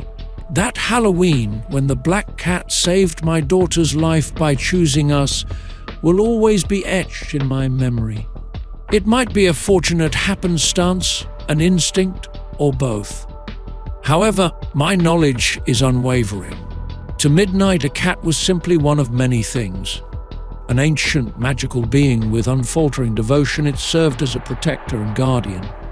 It was our only option that dreadful night. Story 17. As if to convey the generations-long hold of desolation on our remote Nebraska town, the wind howled over the parched plains, creating a melancholy symphony. As farmers, our lives were dictated by the soil, and for all those who could remember, the land had been parched, afflicted by an inexplicable blight. Before the scarecrow arrived.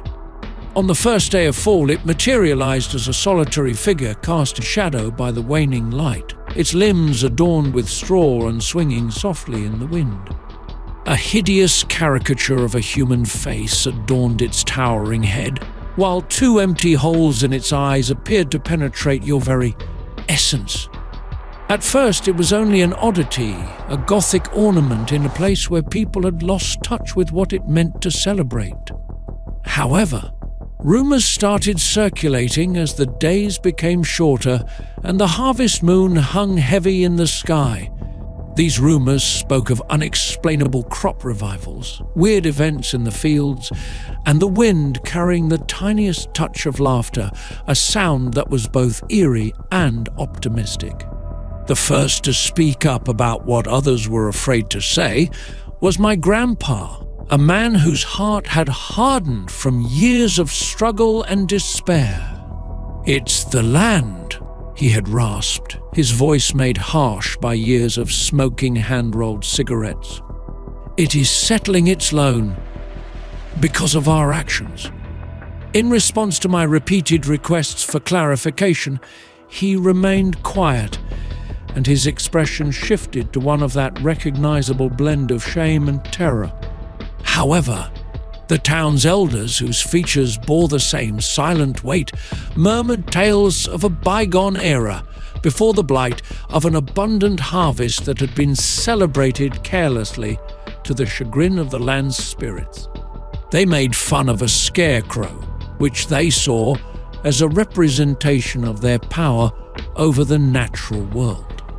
And nature appeared to remember things for a long time. In the beginning, the shift was subtle.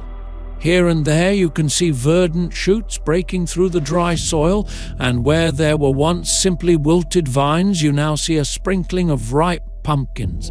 Next, The change became more apparent as Halloween approached. Once desolate and devoid of life, the fields were suddenly teeming with activity as the aroma of ripe fruit and the prospect of plenty filled the air. However, the terror persisted. The scarecrow seemed to come alive with each passing day, its straw limbs twitching as if they had a mind of their own, and its lifeless eyes seemingly watching our every step. The wind's laughing, which had been soft and far away, became a terrifying reminder of the debt we owed as it got louder and more forceful. The next day was the harvest celebration, an event that would go down in local history books for all time. A bonfire crackled cheerfully in the middle of the town square, producing long, swirling shadows that seemed to writhe with an unseen life of their own.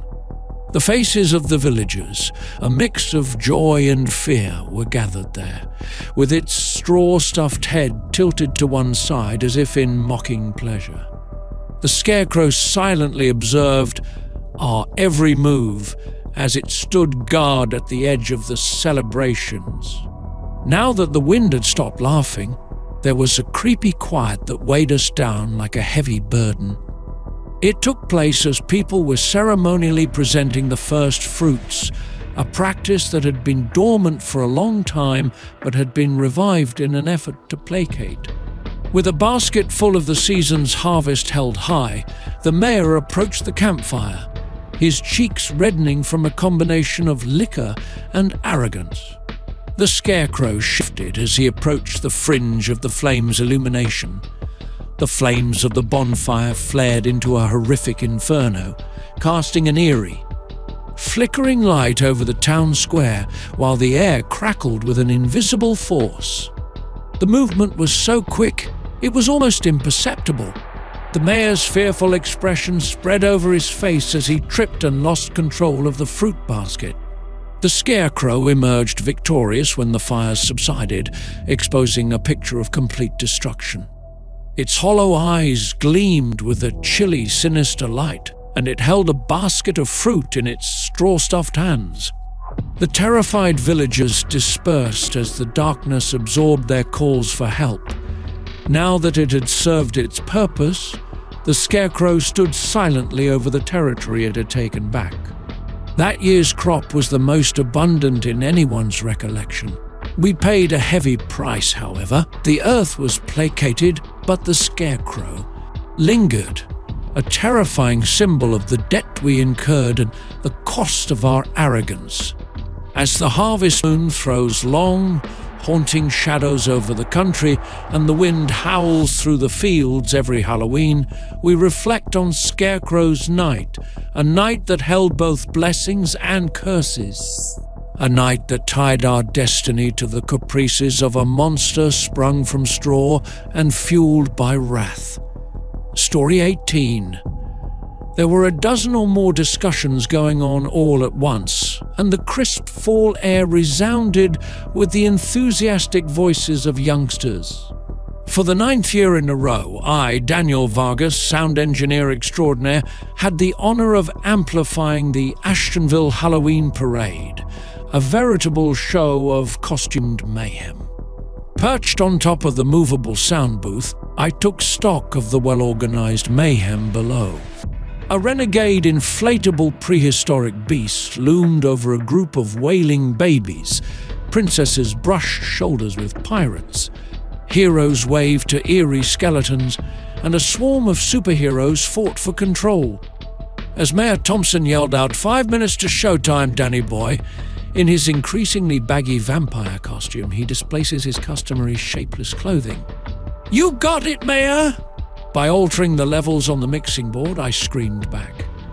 My headphones picked up an eerie static sound as the procession began, with a swarm of baton-twirling witches at the front of the pack. As I tapped the side of the console, I scowled. While experiencing some technological difficulties was par for the course, this one seemed distinct, even chilly. Then I became aware of its existence, a faraway tune blown by the wind, entwined with the joyous commotion of the procession. I had never heard anything like that brass band before. A spooky waltz played in the background, hypnotizing me to sleep. What in tarnation is that? The afternoon light reflected off Mayor Thompson's prosthetic teeth as he moaned next to me. The music seemed like it was emanating from all directions at once, and I tried to identify its origin. They turned the corner after that. Their instruments sparkled in the streetlights as a marching band wore costumes of an odd, dated type that I couldn't quite identify. Their expressions, or lack thereof, were what really made me uneasy. Wearing faceless white masks, the musicians' expressions were as indecipherable as death masks. As the spectral band made its way into the arena, the enchanted audience became quiet. An unnerving quietness replaced the joyous ambience as the air got thick. "Danny, shut off their mics!" Mayor Thompson's face became pale under his vampire makeup, and he let out a hiss. "They're freaking everyone out!" My hand froze as I went to grab the soundboard. Despite being boosted by the speakers of the procession, the song appeared to cut through the technology and enter my head directly, entangling my thoughts like a tantalizing poison. The sight captivated me. With their mesmerizing music controlling the tempo and their masked figures guiding the way, the band had effortlessly assumed control of the procession. And the audience, enchanted, trailed after. Children skipped along with the band while their parents carried strollers in an unsettlingly silent manner. The inflatable dinosaur, which had before been a source of harmless amusement, now bobbled about with an ominous vibe. "We must put a stop to them," someone said next to me. The high school music teacher, Sarah, was there, her normally vivacious personality clashing with a growing sense of dread. "Their music," she whispered. It's drawing them somewhere." We should have listened to her.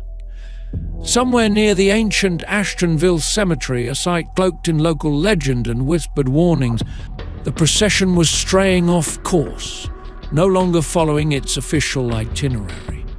I felt a surge of panic. Action was required of me. As I slithered down from the sound booth, I forced my way past the enthralled audience, whose expressionless faces made it seem like I didn't exist. As I got closer to the head of the procession, I saw the baton-wielding lead band member, a towering person dressed like a conductor, moving with an almost mechanical accuracy. "Stop!" My voice was raspy as I yelled. "You're leading them to danger." With his disguised face shifting to face me, the conductor halted. I thought I saw a glimpse of amusement in his expressionless gaze for an instant. As soon as he lifted his baton, the music crescendoed, engulfing me in its mesmerizing grip and obliterating my words. I staggered backwards, my peripheral vision hazy as the music seeped into my very being, eroding my panic and bringing an unexplained calm.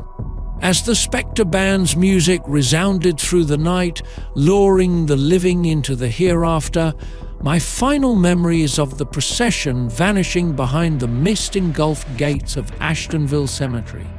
Story 19. There was a thick aroma of wood smoke and excitement in the air, which was chilly and crisp with the breath of fall.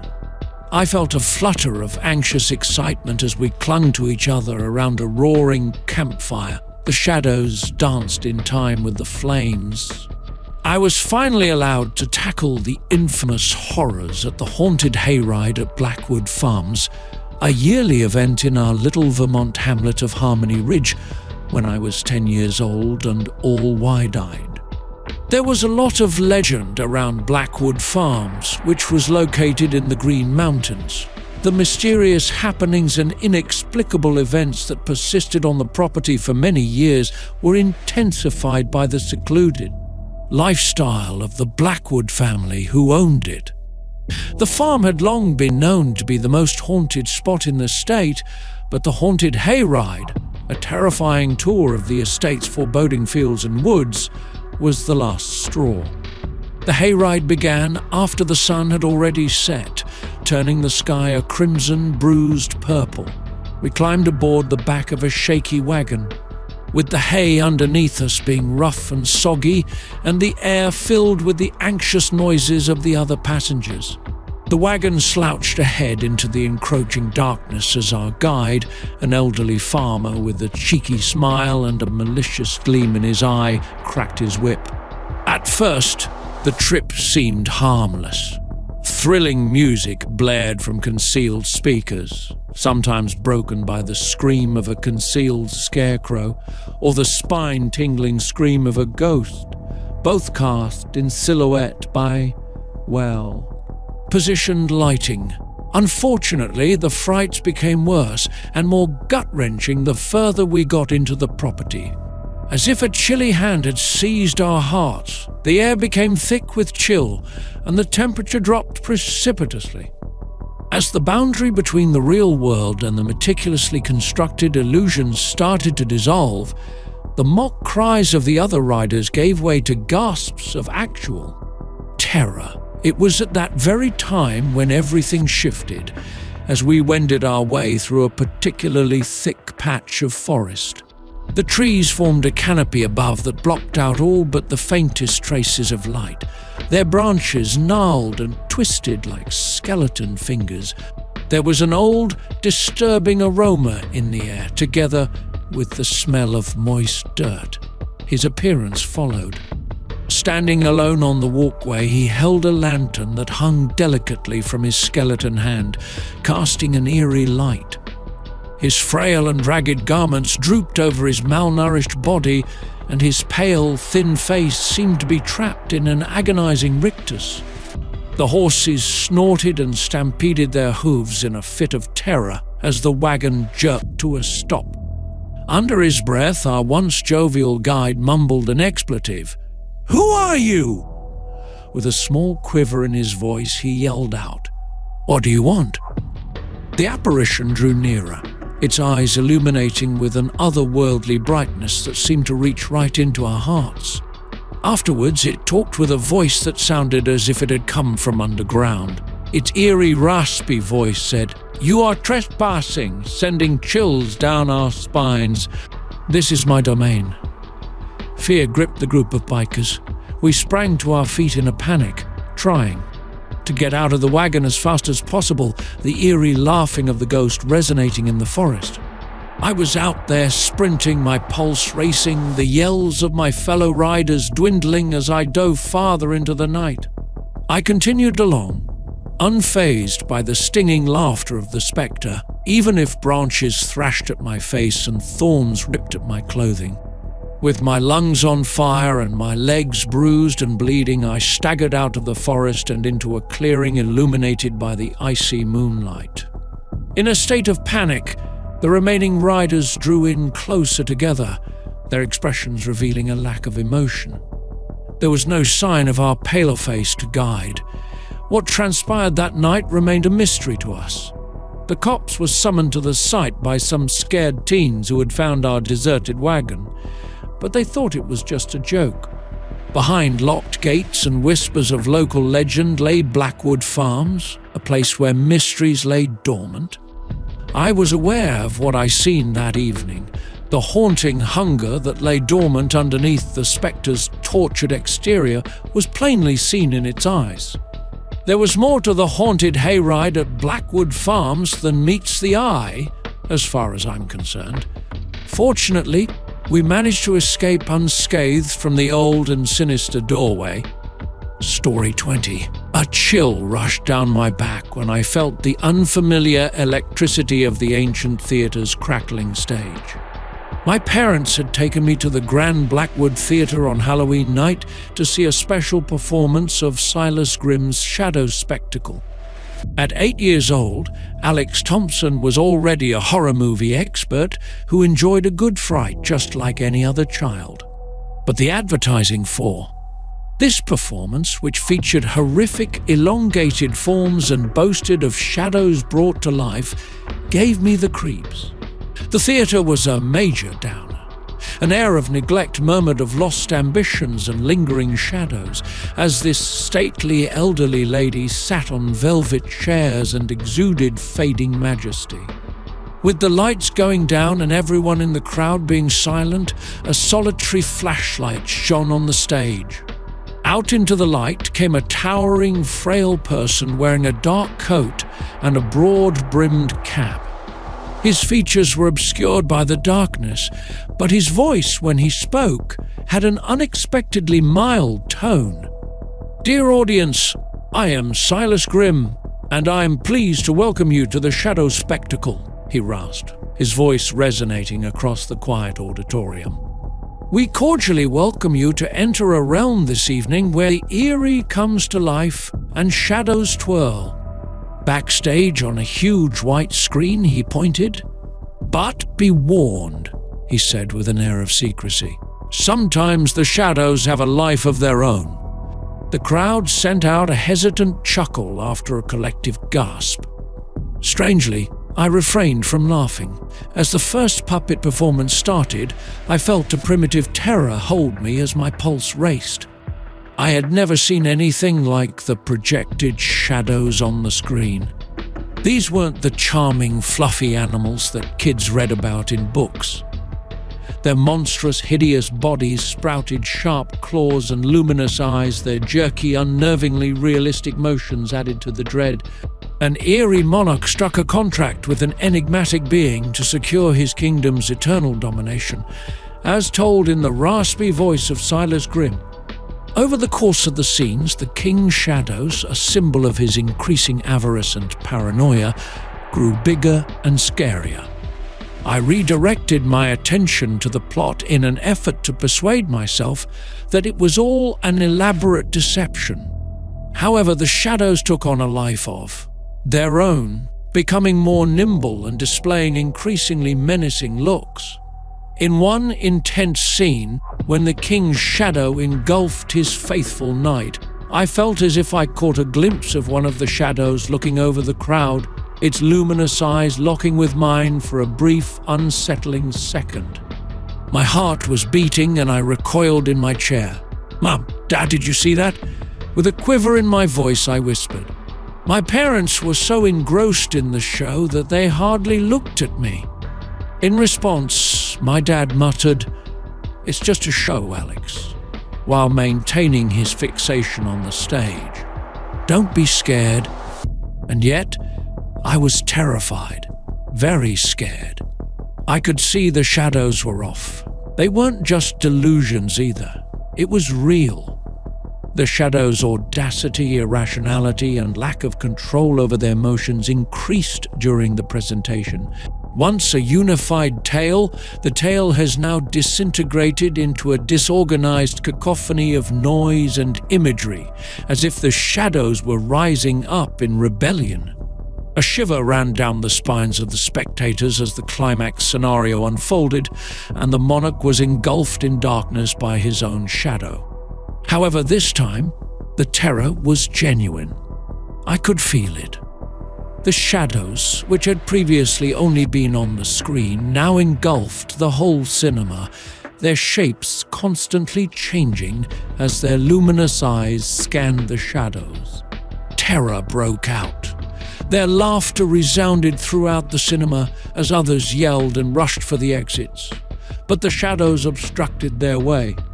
As my parents held on for dear life, my pulse racing, I felt a chill go down my spine from the ghostly, chilly touch of the shadows that around us. The mayhem ceased almost as abruptly as it had started. As one by one, the shadows faded and shrank back toward the stage, their shapes flitting and disappearing. Silas Grimm, who remained motionless on stage, pallid and shaking, was seen by the king's luminous eyes as his shadow loomed over the spectators. "You have lost all control over us, puppet master," the shadow roared, its voice a warped imitation of the king's. "We are the shadows, and we have returned for what is rightfully ours." Then, with one last deafening screech, the shadow dove forward, swallowing Silas Grimm whole. The stage went dark. enveloping the whole auditorium in total darkness. Vague cries erupted across space. Void thereafter. There was nobody on stage when the lights came back on. No one could find Silas Grimm. He had just disappeared. Shocked but unscathed, the spectators staggered out of the theatre, their expressions pallid and their voices muted. As soon as my parents' expression turned from enjoyment to astonished amazement, they dragged me out of the cinema in a mad dash to get away from the shadow show. The recollection of the shadows, their hideous shapes and luminous eyes, remained with me as we left the grand Blackwood Theatre. It was a terrifying reminder that some tales, like certain shadows, are better left untampered with. Story 21. The cloying perfume of honeysuckle and swamp water hung heavily in the humid air above Baton Rouge, Louisiana, but it did nothing to dispel the underlying discomfort that had descended over our group. As we stood on the brink of an abandoned amusement park, we could make out the Ferris wheel, its rusting carriages swinging softly in the wind, and its silhouette against the blood-red moon like a skeleton ribcage. Just the sound of crickets chirping and distant frog croaking filled the air, a symphony of nighttime animals that did nothing to alleviate the tingling in my neck. The story began with a flyer that was tucked behind the windshield wiper of my battered Chevy. Its edges were singed as if kissed by flame. Bold, whirling lettering read, "Midnight Carnival," with ink that pulsed beneath the streetlight's dull lamp. Where dreams come true, for a price. My companions, who were always up for an adventure, were captivated right away. We were young, finicky, and in need of a change of scenery from our boring life in the country. The allure of a hidden carnival, said to be active just at the dead of night, was too much to pass up. Here we were, on the brink of the unknown, our bluster eroding in the face of the suffocating stillness and the strange vibe that lingered about the empty amusement park. With its rusty carriages rattling like the bones of some long-dead beast, the Ferris wheel seemed to observe us with an ominous fascination as its paint flaked off and its lights were dim and lifeless. In a barely audible whisper, Maya said, "Maybe this was a bad idea," as the crickets chirped nearby. A silver charm bracelet, supposedly a protection against bad spirits, was her grandmother's gift to her, and she grasped at it fearfully. "Don't be such a scaredy cat," Jake mocked, his bluster only masking his mounting anxiety. "It's probably just some college kids messing around." Yet his anxious eyes darted anxiously over the empty fairground as he talked, and he kept his palm hovering near the pocket where he carried his reliable switchblade. At the other end of the carnival, a solitary light suddenly came on, illuminating a worn ticket booth with a pool of sickly yellow light. A shadowy figure stepped out of the booth, its voice resonating in the silence like a scratchy, warped recording from an old phonograph. With every syllable it rasped, "Welcome one and all to the Midnight Carnival," it made me shudder deeply. "Step right up and prepare to be amazed, if you dare." We walked cautiously toward the ticket counter, the sound of our shoes resonating on the uneven pavement.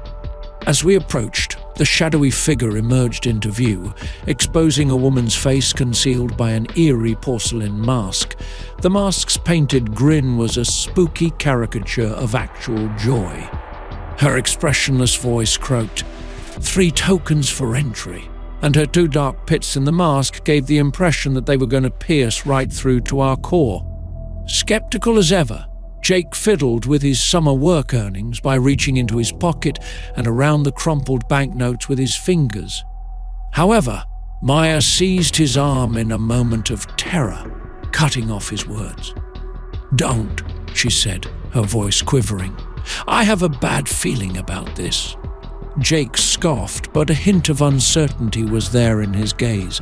He turned his head to look at the masked lady, whose painted grin never wavered, and then back at the Ferris wheel, with its rusty carriages swaying softly in the wind. His voice betrayed his increasing discomfort as he said, "What kind of carnival only has one ride?" A set of teeth that seemed too pointed and keen to be human appeared as the woman's grin expanded. "This isn't your average carnival," she muttered, her voice lowering to an unsettling low volume. "This is not your average ride, however. A trip into the depths of your deepest longings and worst nightmares." Her long pointed nails glistened in the moonlight as she reached out a hand. "3 tokens," she said again and again. "Or are you too afraid to face what lies within?" There was an invisible force in the air, and the honeysuckle aroma was becoming overpowering and toxic. Our once inquisitive nature had given way to an innate terror that had us ensnared in this web of our own creation. Jake, his bluster fading, shook his head and looked between the lady in the mask and the Ferris wheel, the rusty carriages of which sounded like a skeleton hand reaching out to him. "Let's leave this place," he said under his breath. However, at that time, it had already passed. The lady with the mask chuckled softly, and the sound echoed through our bodies. "The carnival is open," she muttered, her voice like a fearful whisper that echoed the Ferris wheel's groan. "And the price of admission has already been paid." Story 22. As if to mirror my own uneasiness, the trees swayed to the melancholy melody of the wind. The air was thick with the smell of wet ground and the impending first frost on Halloween night. The boundary between realms seemed thin, if not non-existent, from this vantage point in the remote forest of Redwood National Park. For over 10 years, I've worked as a park ranger. My name is Liam Walker. Even though I've seen several paranormal incidents beneath these old trees, something seemed off this evening. The murmurs were the first. According to long-lived urban legend, when the moon was full, a monster would prowl these forests. A monstrous beast driven by an ancient curse that has long since outlived the forest itself. To me, they've always just seemed like campfire tales made up to terrify curious onlookers and subdue youngsters. However, when the hunter's moon cast its frightening light onto the night, those tales began to nibble at the margins of my reasonable mind. I was on patrol at the edge of Blackwood Valley, a remote wilderness region infamous for its thick vegetation and perilous landscape. Furthermore, folklore said that this location was the epicenter of the beast's domain. A peculiar smell, a primordial aroma, accompanied the increasing wind speed, and it made me shudder. Wet fur and another metallic, somewhat repulsive odor pervaded the air. I grabbed for my radio, but the static noise didn't help calm my racing thoughts. "Ranger Walker to base, do you copy?" No sound. "Ranger Walker to base, come in." Aside from the faraway shriek of an owl, the only sound was the wind, which was now tearing viciously through the trees. Then I became aware of its existence. A primitive shudder ran down my spine when I heard a loud, sad scream reverberate down the valley. The howl didn't like that of a wolf or coyote, which are typical in this area. Everything in me tingled because this was different, more primal, guttural, and rife with an unbridled fury. Instinctively, my hand slid to the sidearm resting at my hip, providing some solace amongst the mounting terror that loomed over me. Once again, the scream became louder, and this time it was accompanied by the sound of branches breaking and heavy footfall hitting the ground. My heart was hammering against my ribs like a battle drum as I pulled my weapon. I could only make out the twisted branches of long-dead trees and the whirling mist that clung to the forest floor as my flashlight sliced through the pitch blackness. Then I beheld it.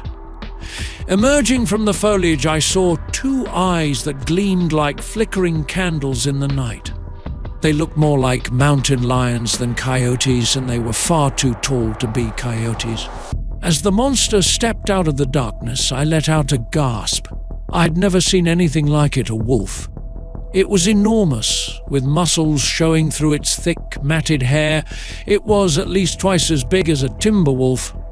In the moonlight, its wordless snarl glistened, and its eyes, blazing with an intense rage, seemed to pierce my entire being. It was the creature's eyes, however, that gave me the willies. Those weren't the beady, hungry eyes of a beast. An overwhelming sense of savage fear washed over me as I saw the intellect and malicious knowledge in those eyes. A primitive part of me yelled for me to flee as I lifted my firearm, my finger clenching the trigger. A part of me knew that my actions were pointless. I shot without thinking as the monster snarled in the darkness as it attacked. The sound of the gunshot rang out over the valley, briefly obliterating my hearing. Despite the bullet's apparent ineffectiveness, the monster did not plummet, but rather staggered backwards while shaking its head. Right then, I understood. This predator was out of the usual. The personification of the tales spoken over campfires and written off as mere mythology, this was the beast of Blackwood Valley, and it preyed upon me. My heart raced with adrenaline, overcoming the crippling terror that had gripped me. I dove headfirst into the underbrush, my cries of anguish resonating as I sprinted away. The once comforting and reassuring woodland has transformed into a maze of darkness and terror. The sound of the beast's heavy breathing was becoming closer by the second, so I didn't dare slow down. Even if branches thrashed at my face and thorns tore at my clothing. Its rough breaths blended with my own heartbeat, and its smell, a musky, metallic odor, filled my nose as it pushed me forward. As the moonlight illuminates a tiny, deserted ranger station, I stumble out of the forest and onto a clearing. My only possibility, albeit remote, was this. With perspiration and terror dripping down my fingers, I clumsily turned the knob of the door as the screams of the monster resounded from behind me. I slammed the door shut behind me as it creaked open, frantically gathering whatever I could find to block the entry. I could make out its massive shadow against the starry trees through the filthy windows. Its agitated snarls sent chills down my spine as it roamed restlessly, its claws scrapping against the wooden walls. A horror come to life, a monster straight out of mythology, had me ensnared and relentlessly pursued. I cowered in the shadows of the deserted ranger station as the night progressed and the beast's wrath grew louder outside. The old curse weighed heavily on me, and the werewolf's shivering howls served as a continual reminder of the savage horror that lay just beyond the pale curtain of civilization.